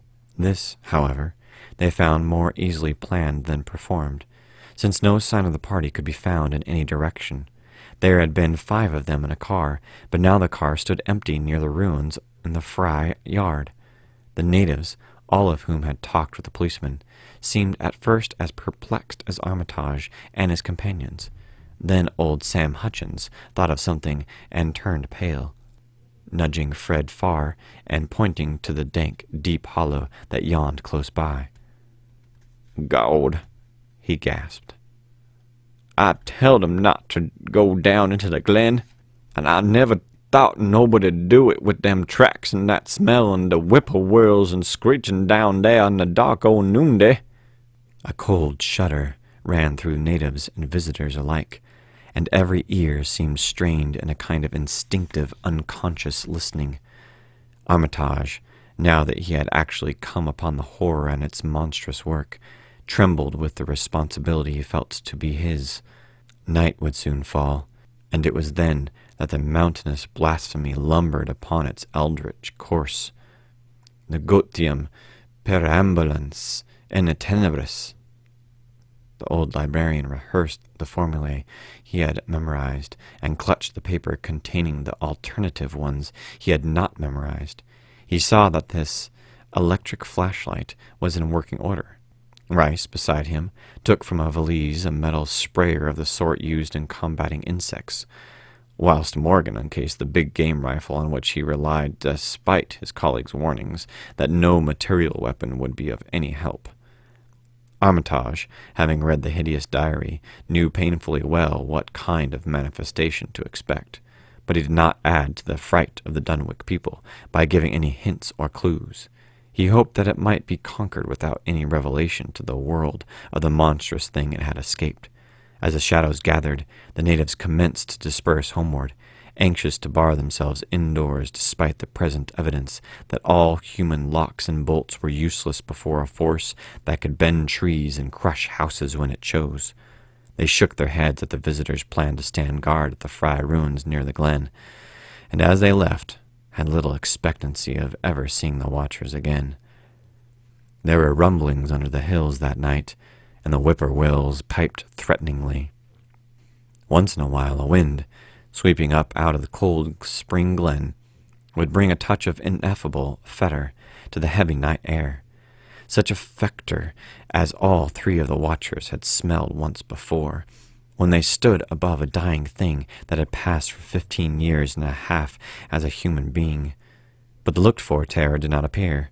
Whatever was down there in the glen was biding its time, and Armitage told his colleagues it would be suicidal to try to attack it in the dark. Morning came wanly, and the night sound ceased. It was a gray, bleak day, and now and then the drizzle of rain, and heavier clouds seemed to be piling themselves up beyond the hills to the northwest. The men from Arkham were undecided what to do. Seeking shelter from the increasing rainfall beneath one of the few undestroyed Fry outbuildings, they debated the wisdom of waiting, or of taking the aggressive and going down to the glen in quest of their nameless, monstrous quarry. The downpour waxed in heaviness, and distant peals of thunder sounded from far horizons. Sheet lightning shimmered, and then a forky bolt flashed near hand, as if descending into the accursed glen itself. The sky grew very dark, and the watchers hoped that the storm would prove a short, sharp one followed by clear weather. It was still gruesomely dark when, not much over an hour later, a confused babble of voices sounded down the road. Another moment brought to view a frightened group of more than a dozen men, running, shouting, and even whimpering hysterically. Someone in the lead began sobbing out words, and the Arkham men started violently when those words developed a coherent form. "Oh, my God! My God!" the voice choked out. "It's a-going again, and this time by day. It's out and moving this very minute, and only the Lord knows when it'll be on us all." The speaker panted into silence, but another took up his message. "Now, an hour ago, Zeb Whiteley here, he heard a phone ringing, and it was Miss Coy, George's wife that lives down by the junction. She says the hot boy Luther was about driving in the cows from the storm after the big bolt, when he see all the trees a bending at the mouths of the glen opposite side to this, and smelt the same awful smell like he smelt when he found that big tracks last Monday morning. And he says there was a swishing, lapping sound, more what the bending trees and bushes could make. And all of a sudden, the trees along the road begun to get pushed one side, and there was an awful stomping and splashing in the mud. But mind you, Luther, he didn't see nothing at all, only just a bending trees and underbrush. And then far ahead, where Bishop Brook goes under the road, he heard an awful creaking and a straining on the bridge, and says he could tell the sound of old wood a-starting to crack and split. And all the whiles he never see a thing, only them trees and bush a-bending. And when the swishing sound got very far off, on the road toward the Wizard Whiteley's in the center here, Luther, he had the guts to stop where he heard the first luck on the ground. It was all mud and water, and the sky was dark, and the rain was whipping out all tracks about as fast as he could be. But beginning at the glen mouth, where the trees bed moved, there was still some o' them awful prints big as barrels like you seen on Monday.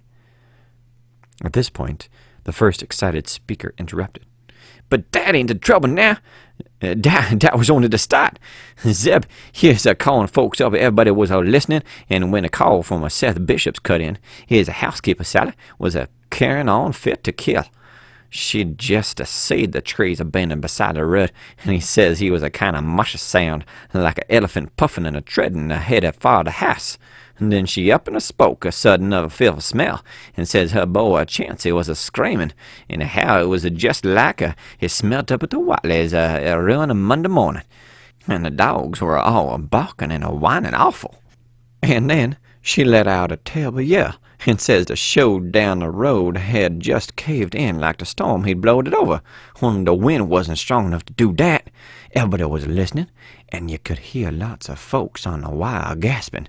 Oh, to Aunt Sally, she yelled again, and says the front yard picket fence had bed just crumpled up, though there wa'n't no sign of what done it. And then everybody on the line could hear Chancey and old Seth Bishop yelling. Sally was shrieking about the something heavy had struck the house. Not lightning nor nothing, but something heavy again. The front that keep launching itself again and again, though you couldn't see nothing out in the front windows. And then, lines of fright deepened on every face, and Armitage, shaken as he was, had barely poise enough to prompt the speaker. And then, Sally, she yelled out, "Oh, help, the house is a-caving in, and on the wire we could hear the terrible crashing, and a whole flock of screaming, just like when Elmer Fry's place was took, only was—" The man paused, and another of the crowd spoke. "All's that, not a sound nor a squeak over the phone, all of that, just still like. We all heard it got about Fords and wagons and rounded up as many able-bodied men of folks as we could get at Cora's place, and come up here to see what you thought best to do. Not but what I think is the Lord's judgment for iniquities that no mortal can ever set aside." Armitage saw that the time for positive action had come, and spoke decisively to the faltering group of frightened rustics. "We must follow it, boys." He made his voice as reassuring as possible. "I believe there's a chance of putting it out of business. You men know that those Watleys were wizards. Well, this thing is a thing of wizardry, and must be put down by the same means. I've seen Wilbur Whatley's diary, and read some of the strange old books he used to read, and I think I know the right kind of a spell to recite to make the thing fade away. Of course, one can't be sure, but we can always take a chance. It's invisible. I knew it would be. But there's a powder in this long-distance sprayer that might make it show up for a second. Later on we'll try it. It's a frightful thing to have alive, but it isn't as bad as what Wilbur would have let in if he'd lived longer. You'll never know what the world has escaped. Now we've only this one thing to fight, and it can't multiply. It can, though, do a lot of harm, so we mustn't hesitate to rid the company of it. We must follow it, and the way to begin is to go to the place that has just been wrecked. Let somebody lead the way. I don't know your roads very well, but I have an idea there might be a shorter cut across lots. How about it?" The men shuffled about a moment, and then Earl Sawyer spoke softly, pointing with a grimy finger through the steadily lessening rain. "And I guess you can get to Seth Bishop's quickest by cutting across the lower meadow here, or watening the brook at the low place, and climbing through the Carrier's Moan at the timber lot beyond. That comes out on the upper road, a mighty nice Seth, a little t'other side." Armitage, with Rice and Morgan, started the walk in the direction indicated, and most of the natives followed slowly. The sky was growing lighter, and there were signs that the storm had worn itself away. When Armitage inadvertently took a wrong direction, Joe Osborne warned him and walked ahead to show the right one. Courage and confidence were mounting, though in the twilight of the almost perpendicular wooded hill which lay toward the end of their shortcut, and among whose fantastic ancient trees they had to scramble as if up a ladder, put these qualities to a severe test. At length they emerged on a muddy road to find the sun coming out. They were a little beyond the Seth Bishop's place, but bent trees and hideously unmistakable tracks showed what had passed by. Only a few moments were consumed in surveying the ruins just around the bend. It was Fry incident all over again, and nothing dead or living was found in either of the collapsed shells which had been the bishop house and barn. No one cared to remain there amidst the stench and the tarry stickiness, but all turned instinctively to the line of horrible prints leading on toward the wrecked Whatley farmhouse and the altar-crowned slopes of Sentinel Hill. As the men passed the site of Wilbur Whatley's abode, they shuddered visibly and seemed again to mix hesitancy with their zeal. It was no joke tracking down something as big as a house that one could not see, but that had all the vicious malevolence of a demon.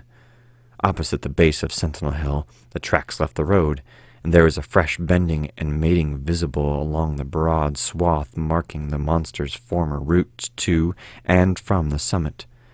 Armitage produced a pocket telescope of considerable power and scanned the steep green side of the hill. Then he handed the instrument to Morgan, whose sight was keener. After a moment of gazing, Morgan cried out sharply, passing the glass to Earl Sawyer and indicating a certain spot on the slope with his finger. Sawyer, as clumsy as most non-users of optical devices are, fumbled a while, but evidently focused the lenses with Armitage's aid. When he did so, his cry was less restrained than Morgan's had been. "God almighty! The grass and bushes is a-moving! It's going up! Slow-like! Creeping up to top this minute! Heaven only knows what for!" Then the germ of panic seemed to spread among the seekers. It was one thing to chase the nameless entity, but quite another to find it. Spells might be all right, but suppose they weren't? Voices began questioning Armitage about what he knew of the thing, and no reply seemed quite to satisfy. Everyone seemed to feel himself in close proximity to phases of nature and of being utterly forbidden and wholly outside the sane experience of mankind. 10. In the end, the three men from Arkham, old, white-bearded Dr. Armitage, stocky, iron-gray Professor Rice, and lean, youngish Dr. Morgan, ascended the mountain alone. After much patient instruction regarding its focusing and use, they left the telescope with the frightened group that remained in the road, and as they climbed they were watching closely by those among whom the glass was passed around. It was hard going, and Armitage had to be helped more than once. High above the toiling group, the great swath trembled as its hellish maker repassed with snail-like deliberateness. Then it was obvious that the pursuers were gaining. Curtis Whatley, of the undecayed branch, was holding the telescope when the Arkham party detoured radically from the swath. He told the crowd that the men were evidently trying to get to a subordinate peak, which overlooked the swath at a point considerably ahead of where the shrubbery was now bending. This indeed proved to be true, and the party were seen to gain the minor elevation only a short time after the invisible blasphemy had passed it. Then Wesley Corey, who had taken the glass, cried out that Armitage was adjusting the sprayer which Rice held, and that something must be about to happen. The crowd stirred uneasily, recalling that this sprayer was expected to give the unseen horror a moment of visibility. 2 or 3 men shut their eyes, but Curtis Whatley snatched back the telescope and strained his vision to the utmost. He saw that Rice, from the party's point of vantage above and behind the entity, had an excellent chance of spreading the potent powder with marvelous effect. Those without the telescope saw only an instant's flash of gray cloud, a cloud about the size of a moderately large building near the top of the mountain. Curtis, who had held the instrument, dropped it with a piercing shriek into the ankle-deep mud of the road. He reeled and would have crumpled to the ground had not 2 or 3 others seized and steadied him. All he could do was moan half inaudibly, "Oh, great God, that... There was a pandemonium of questioning, and only Henry Wheeler thought to rescue the fallen telescope and wipe it clean of mud. Curtis was past all coherence, and even isolated replies were almost too much for him. Bigger than a barn, all made of squirming ropes, whole thing sorta shaped like a hen's big booger and anything, with a dozen of legs like a hog's head that half shut up when they step, nothing solid about it. All like jelly, and made of separate wriggling ropes pushed close together. Great bulging eyes all over it. 10 or 20 mouths stunk of sticking out about all along the sides, big as a stovepipe, and all a tossing and opening and shutting, all gray with kind of blue or purple rings. Oh, God in heaven, that hath a face on top. This final memory, whatever it was, proved too much for poor Curtis, and he collapsed completely before he could say more. Fred Farr and Will Hutchins carried him to the roadside and laid him on the damp grass. Henry Wheeler, trembling, turned the rescued telescope on the mountain to see what he might. Through the lens were discernible 3 tiny figures, apparently running toward the summit, as fast as the steep incline allowed.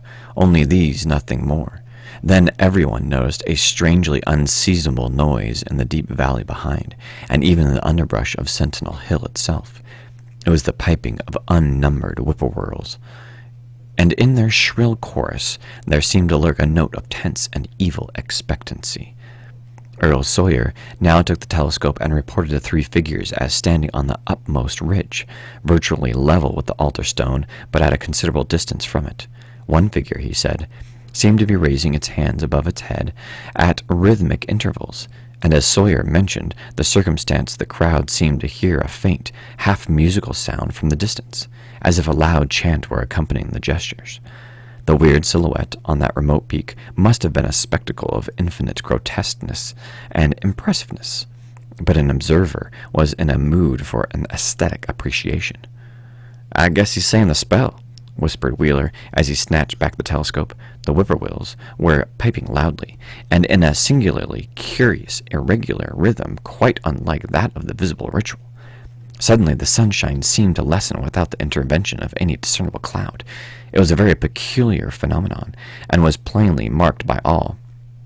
A rumbling sound seemed brewing beneath the hills, mixed strangely with a concordant rumbling, which clearly came somewhat brighter than before, and the crowd fancied that it had showed a certain mistiness around the altar stone on the distant height. No one, however, had been using the telescope at that instant. The whippoorwills continued their irregular pulsation, and the men of Dunwich braced themselves tensely against some imponderable menace with which the atmosphere seemed surcharged. Without warning came those deep, cracked, raucous vocal sounds which will never leave the memory of the stricken group who heard them. Not from any human throat were they born, for the organs of man can yield no such acoustic perversions.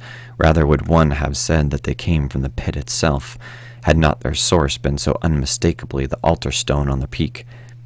It is almost erroneous to call them sounds at all, since so much of their ghastly infra-bass timbre spoke to dim seats of consciousness and terror far subtler than the ear.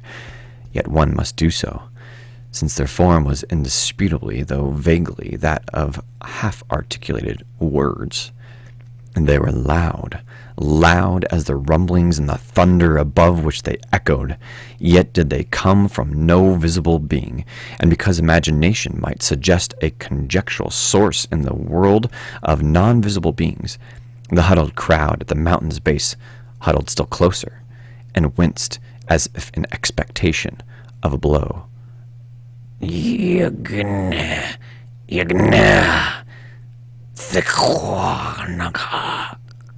Yog-Sothoth, rang the hideous croaking out of space.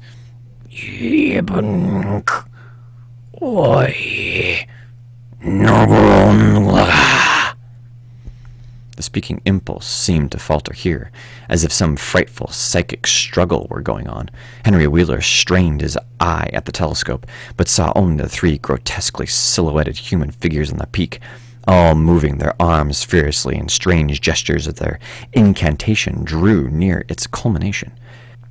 From what black wells of acherontic fear or feeling, from what unplumbed gulfs of extra-cosmic consciousness or obscure, long-lated heredity were those half-articulate thunder-croakings drawn? Presently they began to gather renewed force and coherence as they grew in stark, utter, ultimate frenzy. yeah, yeah, yeah, yeah. Yeah, yeah, yeah. Naga, naga, yeah. Help, help. Father, Yog-Sothoth. But that was all. The pallid group in the road, still reeling at the indisputably English syllables that had poured thickly and thunderously down from the frantic vacancy beside that shocking altar stone, were never to hear such syllables again. Instead, they jumped violently at the terrific report which seemed to rend the hills, the deafening, cataclysmic peal whose source, be it inner earth or sky, no hearer was ever able to place.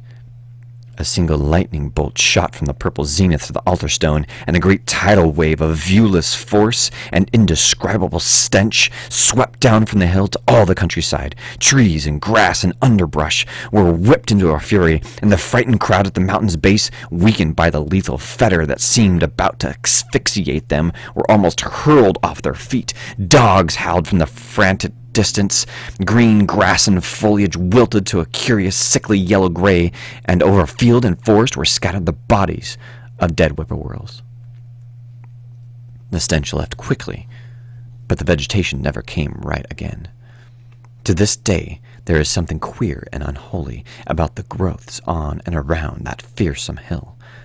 Curtis Whatley was only just regaining consciousness when the arc of men came slowly down the mountain in the beams of a sunlight once more brilliant and untainted.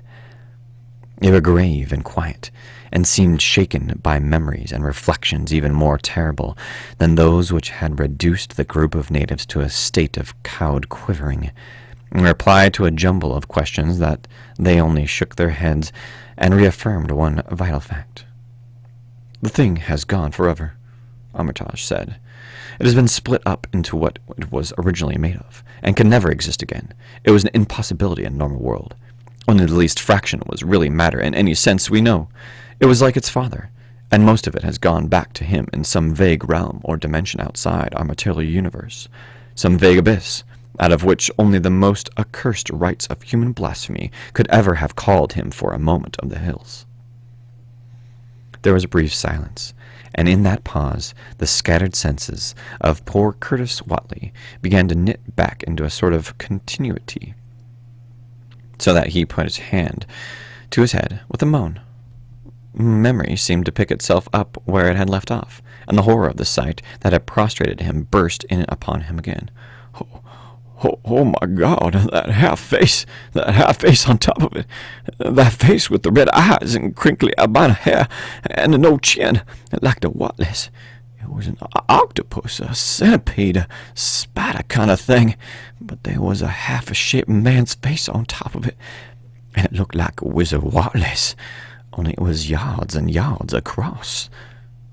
He paused, exhausted, as the whole group of natives stared in the bewilderment, not quite crystallized into fresh terror.